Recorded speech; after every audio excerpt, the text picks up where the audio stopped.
ان کا ایک اور واقعہ ہے کہ ایک دن ان کی بیوی لاہور آئی تو انارکلی میں اس کا بٹوا کہیں گر گیا۔ بٹوے میں کچھ سونا اور نوٹ تھے۔ اس نے جب واپس جا کر واقعہ سنایا تو ان کے لڑکے کہنے لگے، ابا جی آپ تو کہتے ہیں کہ میری آمدنی حلال کی ہے، اس لیے کبھی ضائع نہیں جا سکتی، یہ بٹوا کیسے ضائع ہو گیا؟ حاجی مولا بخش صاحب کا بیان ہے کہ میں خاموش رہا۔ خدا کی قدرت دیکھیے کہ چند دنوں کے بعد مولا بخش شکارپور کے پتے پر ایک کارڈ آیا۔ پوسٹ مین وہ کارڈ ان کو دے گیا، اس پر لکھا ہوا تھا ایک بٹوا ملا ہے اور اگر وہ آپ کا ہے تو اشیاء کی فہرست بتلا کر لے سکتے ہیں۔ چنانچہ انہوں نے ان کو فہرست بھیجی تو سب کچھ بٹوے میں تھا وہ مل گیا۔ اتفاقاً اس میں ان کے نام کا چھپا ہوا کارڈ تھا جس پر صرف ان کا نام اور شکارپور لکھا ہوا تھا۔ بٹوا ایک ہندو وکیل کی لڑکی کو ملا، اس نے اپنے باپ کو دے دیا، اگر وہ چاہتے تو ہضم کر سکتے تھے۔ میں آپ سے ہمیشہ عرض کیا کرتا ہوں کہ میرا ایمان ہے کہ گورنمنٹ کے ہر محکمے میں اللہ کے نیک بندے موجود ہیں، مگر طوطی نقار خانے میں کون سنتا ہے؟ ان کی تعداد بمشکل 100 میں سے 5 ہوگی۔ خبیث اللہ تعالیٰ کے دروازے سے مردود ہوتے ہیں۔ اللہ تعالیٰ نے ان کے لیے جنت نہیں بنائی، وہ تو اس نے اپنے پاکیزہ بندوں کے لیے مہمان خانہ بنایا ہے۔ ایک ہی گھر میں بعض انسان طیب اور بعض خبیث ہوتے ہیں۔ اس دنیا میں خبیثوں اور طیبوں کی مخلوط آبادی ہے، آگے چل کر تفریق کر دی جائے گی۔ سورہ تحریم رکوع نمبر 2 پارہ نمبر 28 میں اللہ کا ارشاد ہے، ضرب اللہ مثلا للذین کفروا امرأۃ نوح وامرأۃ لوط كانتا تحت عبدین من عبادنا صالحین فخانتاہما فلم یغنیا عنہما من اللہ شیئا وقیل ادخلا النار مع الداخلین۔ ترجمہ: اللہ تعالیٰ کافروں کے لیے نوح علیہ السلام اور لوط علیہ السلام کی بیویوں کی مثال بیان فرماتے ہیں، یہ دونوں ہمارے نیک بندوں میں سے 2 کے نکاح میں تھی، پس ان دونوں نے دین کے معاملے میں ان دونوں نیک بندوں کی خیانت کی، پس ان دونوں کو اللہ کے عذاب سے کوئی بھی نہ بچا سکا، اور ان سے کہا گیا کہ وہ دوزخ میں داخل ہونے والوں کے ساتھ تم دونوں بھی داخل ہو جاؤ۔ دونوں خاوند امام الطیبین ہیں اور ان کی بیویاں امامت الخبیثین، لیکن میاں اور بیوی ایک ہی گھر میں رہتے رہے۔ آگے چل کر الخبیثینہ کی بستی میں کوئی خبیث نہ ہوگا اور خبیثینہ کی بستی میں کوئی طیب نہ ہوگا۔ اس قاعدہ کلیہ کی ایک استثناء ہے، بعض انسانوں کو جن کے اندر نور توحید ہوگا دوزخ میں علاج کے لیے کچھ عرصہ رکھا جائے گا، وہ گناہوں کی سزا بھگت کر نور ہدایت کی برکت سے دوزخ سے نکل آئیں گے اور جنت میں داخل کر دیے جائیں گے۔ جس طرح مریض کو ہسپتال میں رکھا جاتا ہے، ہسپتال کی طرح دوزخ میں بھی مختلف وارڈ ہوں گے، وہاں ان کی کھالیں جل جائیں گی اور وہاں سے نکلنے کے بعد نہرۃ الحیاء میں ڈالے جائیں گے اور وہاں سے نکال کر بہشت میں پہنچا دیے جائیں گے۔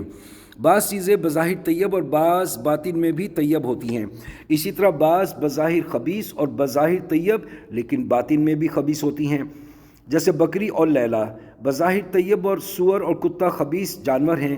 اس کے لیے ہر مسلمان مکلف ہے کہ بعض طیب چیزوں کو استعمال کرتے ہیں، بعض خبیث چیزوں سے بچے، بکری اور لیلے کا گوشت کھائے اور سور اور کتے کا گوشت نہ کھائے۔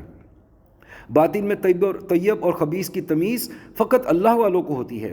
اگر کسی طالب صادق کو شیخ کامل مل جائے اور اللہ تعالیٰ کا فضل شامل ہو جائے تو یہ تمیز پیدا ہو جاتی ہے۔ یہ کوئی نہیں کہہ سکتا کہ کتنے عرصے کے بعد یہ تمیز پیدا ہوگی۔ بکری چوری کی ہو اور آپ قصاب سے پیسے دے کر اس کا گوشت لائیے، جن اللہ والوں کو یہ تمیز عطا شدہ ہے وہ بتلا دیں گے کہ یہ گوشت حرام ہے۔ باطن کی آنکھوں سے اس حرمت کا پتہ چلتا ہے، اس کو حرمت نعیرہ کہتے ہیں۔ بکری اصل میں حلال تھی لیکن چوری نے اس کو حرام بنا دیا۔ کوئی بھی کلمہ گو مسلمان اس کا مکلف نہیں، لیکن اس کا اثر تو ضرور ہوگا۔ اگر کوئی شخص سنکھیا کو کونین سمجھ کر کھا لے تو وہ بے شک خودکشی کا مجرم تو نہ ہوگا، لیکن سنکھیا اپنا اثر تو دکھائے گا۔ جن کو اللہ تعالیٰ باطن کی دید دے دیتا ہے وہ باطن میں حرام اور مشتبہ چیزوں سے بھی بچتے ہیں اور ان کو ان سے بو آتی ہے۔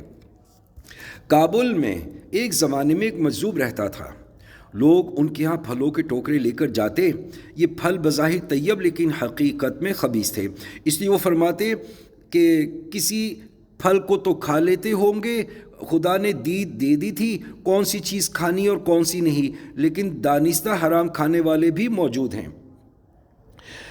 میر سراجالدین صاحب رحمۃ اللہ علیہ بہاولپور میں چیف جج تھے۔ انہوں نے مجھے ایک دفعہ بتلایا کہ میں نے ساری عمر سائیکل بھی نہیں رکھی۔ ہمارے یہاں معمولی ڈاکٹر اور وکیل موٹریں رکھتے ہیں۔ میر صاحب دورے پر جاتے تو نوکر کو حکم تھا کہ مجھ سے پیسے لے کر ہر چیز لا کر پکایا کرو۔ ایک دفعہ نوکر نے لکڑیوں کے پیسے نہ لیے تو اس سے پوچھا کہ لکڑیاں کہاں سے آئیں؟ اس نے بتایا کہ جنگل میں پڑی ہوئی تھیں، میں اٹھا کر لے آیا۔ میر صاحب نے اسی دن دوسری جگہ جانا تھا، وہاں نہیں گئے۔ آپ آس پاس کے لوگوں سے دریافت کر کے مالک کو پیسے دیے تو آگے گئے۔ ان کی حلال کمائی کی برکت سے اللہ تعالیٰ نے ان کو میر عبدالجمیل جیسا بیٹا عطا فرمایا اور وہ آج کل بہاولپور میں جج ہیں۔ ایک دن ان کو نواب صاحب نے بلایا، جو کوٹ پہن کر گئے وہ پھٹا ہوا تھا، تو نواب صاحب بہت خفا ہوئے، تو عرض کی کہ اتنی تنخواہ ملتی ہے، اتنی ابا جی کو دے دیتا ہوں، اتنی بچتی ہے، ان میں سے کوٹ بھی نہیں بنوا سکتا، یہ میرے پاس بہترین کوٹ ہے۔ ایک دفعہ نواب صاحب نے ایک ملزم کی متعلق سفارش لکھ بھیجی، ان کو بھی پتہ چل گیا کہ جو سفارشی چٹھی لایا تھا اس کو باہر بٹھا کر ملزم کو سزا دے دی۔ اس کے بعد اس کو بلایا، نواب صاحب کو معلوم ہوا تو وہ بہت ناراض ہوئے۔ ان سے عرض کیا کہ میں تو انصاف کا تقاضا پورا کر رہا ہوں، پورا کر کے اس کو جیل بھیج دیا، آپ مالک ہیں، اس کو رہا کر دیں، یہ جرت حلال چیزوں سے ہی پیدا ہوتی ہے۔ حضور صلی اللہ علیہ وسلم کا ارشاد، اللہ تعالیٰ فرماتے ہیں انا عند ظن عبدی بی، ترجمہ میرا بندہ مجھ سے جیسا گمان کرے میں ویسا ہی ہوں۔ چور سمجھتا ہے کہ چوری کروں گا تو رزق ملے گا، اس کو اسی ذریعے سے دیتا ہے، دوسری حلال کے ذریعے سے لینا چاہتا ہے، اس کو اسی طرح دیتا ہے۔ رزق ماں کے پیٹ میں چوتھے مہینے ہی لکھ دیا جاتا ہے، اس سے زیادہ نہ کوئی کھا سکتا ہے اور نہ ایک دانہ چھوڑ کر مرے گا۔ اے مسلمان، تیرا تو یہ ایمان ہے، لیکن افسوس صد افسوس مسلمان سیدھے راستے سے بہت دور ہٹ گیا۔ اللہ تعالیٰ مجھے اور آپ کو مال خبیث سے بچائے اور مال طیب گھر میں لانے کی توفیق عطا فرمائے۔ اللہ کے پاک نام کی برکت سے یہ تو توفیق ہو جاتی ہے۔ اللہ مجھے اور آپ کو اپنی اصلاح کی توفیق عطا فرمائے۔ قرآن ایک مشین ہے جس سے انسان کی زندگی کا کانٹا بدل جاتا ہے، اور کانٹا بدلنے والے اللہ والے ہوتے ہیں۔